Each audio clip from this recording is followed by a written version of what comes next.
بسم الله والحمد لله والصلاة والسلام على رسول الله أما بعد. Akhi Mustafa, salam alaikum wa rahmatullah. Au nom des éditions Hadith, nous te remercions d'être venu nous parler d'un livre qui va sortir très prochainement, Inch'Allah, qui est La femme et ses histoires, à la recherche du bonheur aux sources de la foi. Pour commencer, Akhi Mustafa, est-ce que tu pourrais nous toucher un mot sur qui est l'auteur, Souad Moussadi, et comment est née l'écriture de ce livre, l'idée de l'écriture de ce livre? بارك الله فيك أخي مراد. بسم الله الرحمن الرحيم. الحمد لله والصلاة والسلام على رسول الله وعلى آله وصحبه ومن والاه. Avant tout, je tenais à te remercier ainsi que les éditions de Hadith de m'avoir offert cette opportunité d'échanger autour de la sortie et de l'apparition prochaine de ce nouvel ouvrage qui, Inch'Allah, sera plus que prometteur. Concernant l'auteur, c'est notre sœur Souad Moussadi. La sœur Souad Moussadi n'est pas une inconnue ici aux éditions Al-Hadith, dans la mesure où elle a collaboré avec les éditions à travers différents projets pendant plus de 10 ans sur le volet de la relecture de nombre des parutions de l'Hadith. Donc, Mashallah, c'est une sœur qui a une très grande expérience et une très bonne expertise dans le domaine de la traduction et de sa relecture. Sinon, son parcours à notre sœur, rappelons que la sœur Souad est née ici en Belgique, donc c'est une jeune sœur qui a cette double culture islamique et aussi européenne occidentale, vu qu'elle a été baignée dans cette double culture au sein de notre société. Son parcours scolaire académique, elle est diplômée de l'université de Louvain-la-Neuve, donc l'UCL ainsi que de l'ULB, et elle a également participé en tant qu'enseignante à l'accompagnement d'un groupe de jeunes en leur dispensant des cours d'histoire, de géographie et de français, tout comme elle a également exercé la fonction d'enseignante à l'école secondaire où elle a dispensé le français et le latin de manière assez particulière. Donc c'est une sœur qui, alhamdoulilah, a un très beau parcours. Elle a aussi un bon CV vu qu'elle a également suivi une formation pour se perfectionner dans la langue arabe. Elle a également un bagage islamique, alhamdoulilah, assez satisfaisant. C'est une plume féminine qui vient enrichir le panel d'ouvrages que proposent les éditions de Hadith. Ceci pour ce qui est de notre sœur Souad Moussadi. L'ouvrage en tant que tel, quant à lui, il porte bien son nom parce que notre sœur Souad, à travers son ouvrage, elle nous propose la situation ou le vécu de la femme, mais décliné de différentes manières. Décliné par des volets tels que celui de la sociologie, de la psychologie, le volet politique également, qui implique l'implication de la femme musulmane dans l'espace sociétal.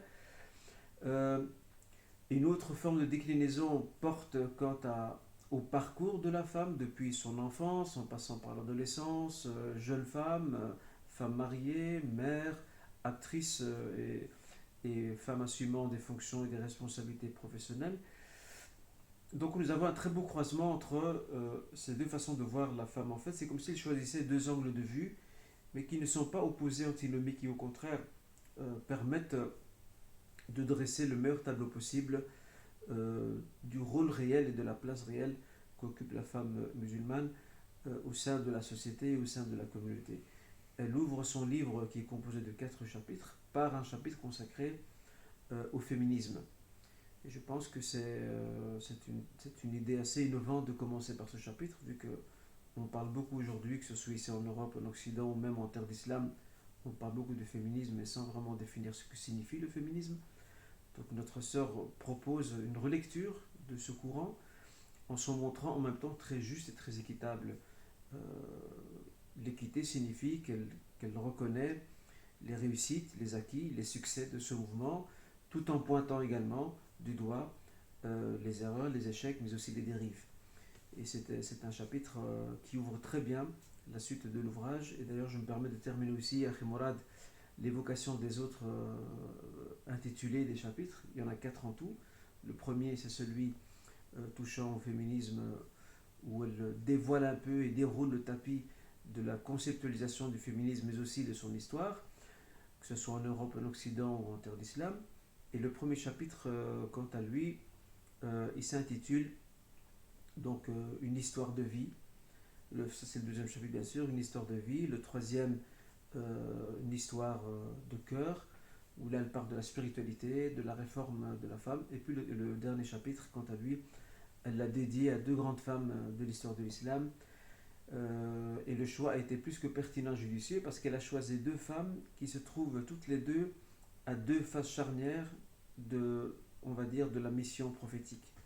La première étant Aïcha radiallahu anha, plutôt Khadija, qui a commencé avec le prophète les débuts difficiles de la prédication de l'apostolat prophétique, et elle enchaîne avec Aïcha, qui elle a connu la dernière phase de la mission prophétique lorsque l'islam s'est établi, lorsqu'il a bâti sa société.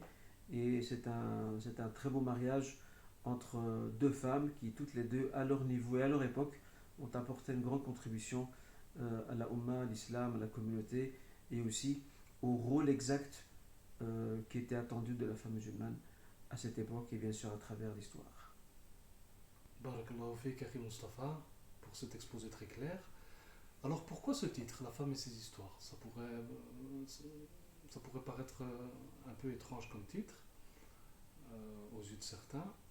Et pourquoi ce sous-titre, À la recherche du bonheur aux sources de la foi? Barakallahu fik.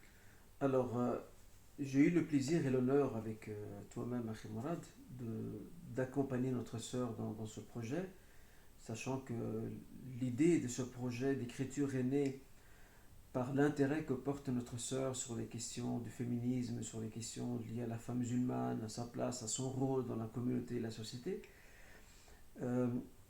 Et à l'époque, je me souviens très bien, donc il y a plus de 6 ans de cela, quand j'étais encore aux éditions de Hadith, elle nous avait soumis cette idée de pouvoir écrire un livre traitant de ce sujet. Bien entendu, à l'époque, en tant que responsable des éditions de Hadith, j'étais plus que ravi et heureux de voir que nous avons une plume féminine qui va venir enrichir les parutions et les publications de Hadith, d'une part. Et d'autre part, ce qui est intéressant, c'est que notre auteur, Souad Moussadi, va nous offrir ce qui d'ailleurs quelque part contraste avec tous les écrits, même si peut-être nous y reviendrons plus tard, avec tous les écrits qui ont été rédigés dans ce domaine.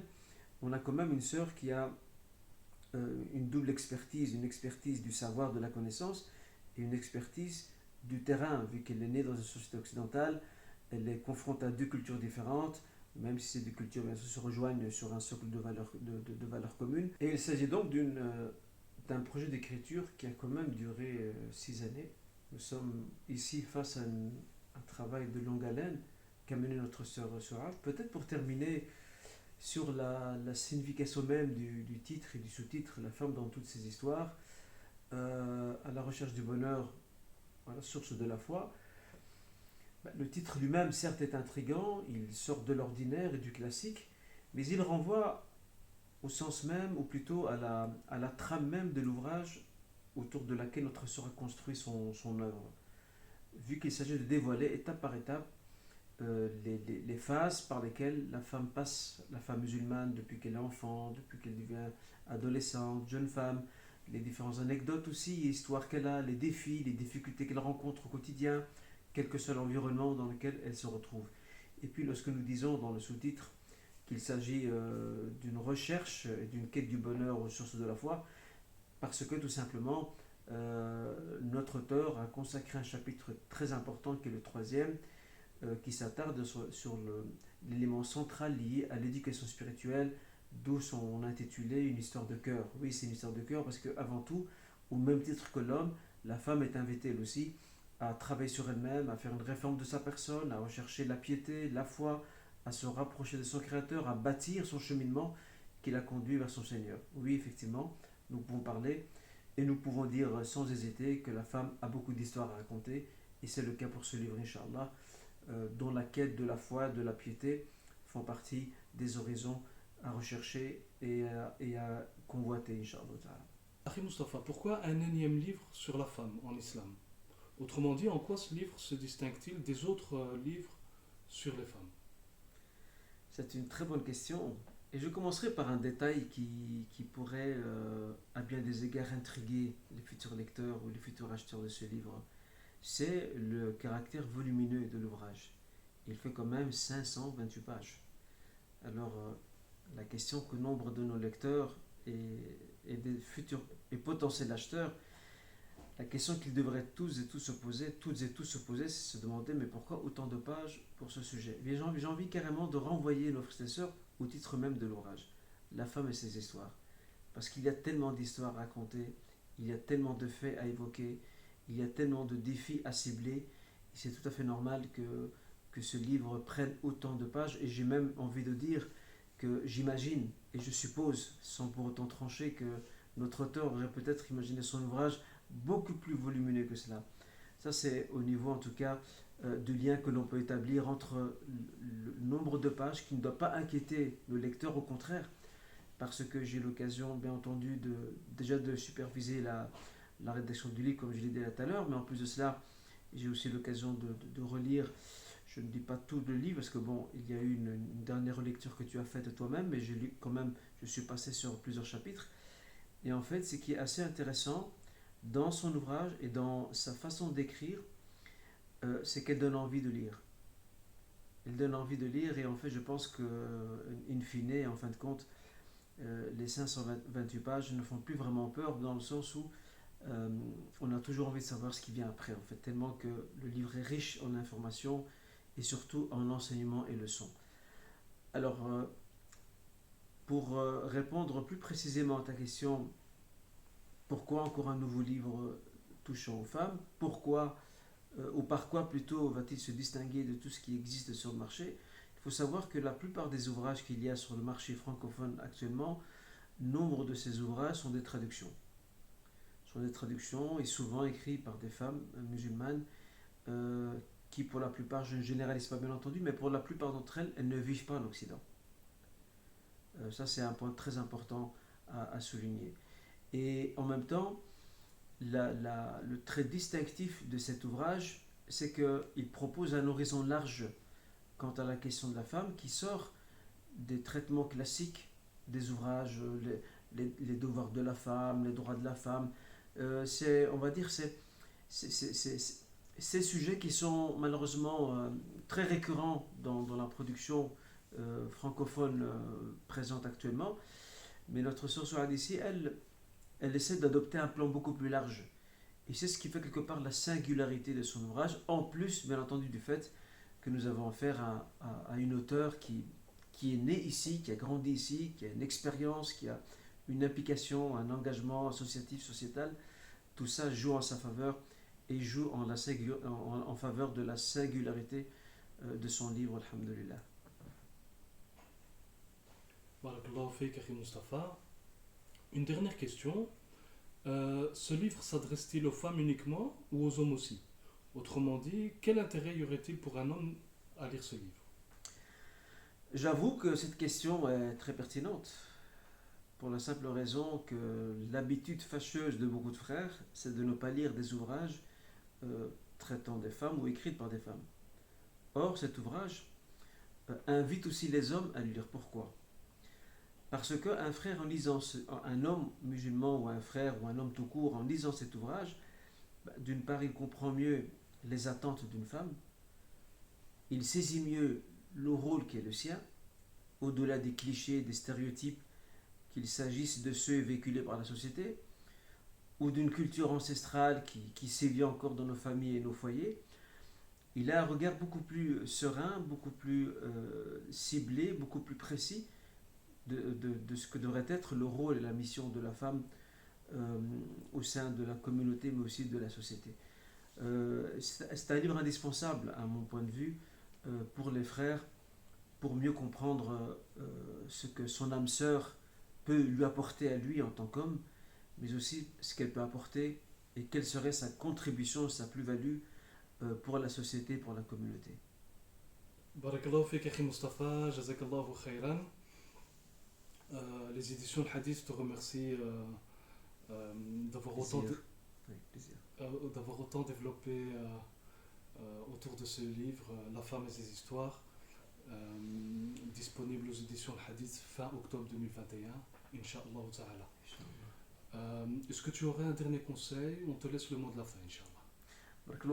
Moi, j'aurais deux petits conseils à donner, ou deux petits derniers mots à prodiguer, à dispenser, Inch'Allah. Le premier, c'est que nous avons, et ça je m'adresse aux éditions de Hadith, mais aussi à toutes les maisons d'édition, nous avons grandement besoin d'encourager les plumes féminines, parce qu'il n'y en a pas assez. Il n'y a pas assez de plumes féminines dans nos maisons d'édition. Et nous avons au sein de la communauté de nombreuses sœurs qui ont de très grandes potentialités qui ne sont pas exploitées. Ça, c'est la première chose. Donc j'encourage le Hadith à ouvrir davantage ses tribunes son registre de publication à des plumes féminines. Ça, c'est une chose. La deuxième chose, comme on le sait, le livre, Inch'Allah, arrivera, si j'ai bien compris, fin octobre, normalement, si tout va bien. Je garde espoir, Inch'Allah, qu'il rencontrera l'intérêt recherché et escompté auprès du public. Et j'encourage vivement mes chers frères et sœurs à s'y intéresser. Parce qu'Inch'Allah, les frères et sœurs qui vont acheter ce livre et se le procurer, moi je garde, Inch'Allah, la certitude, au vu du style, Masha'Allah, qui est assez, une très belle rhétorique, une très belle plume, et aussi les thématiques sont bien construites de manière équilibrée, avec un regard assez objectif. Je suis pratiquement certain, Inch'Allah, que ce livre ne va pas décevoir ses lecteurs et ses lectrices. Ses lectrices certainement, les lecteurs je l'espère aussi. Et ce sont les deux derniers mots que je tenais à dire. Et en même temps, je tenais aussi à vous remercier, vous, les éditions de Hadith, pour le travail fourni, pour l'accompagnement et pour tous les conseils que vous offrez aux lecteurs. Et j'espère qu'Allah Azzawajal, et j'invoque le Seigneur, Allah Azzawajal, qu'il puisse bénir tous les projets de Hadith et vous accorder le succès dans cette vie, dans l'autre. Walhamdulillahi Rabbil Alamin.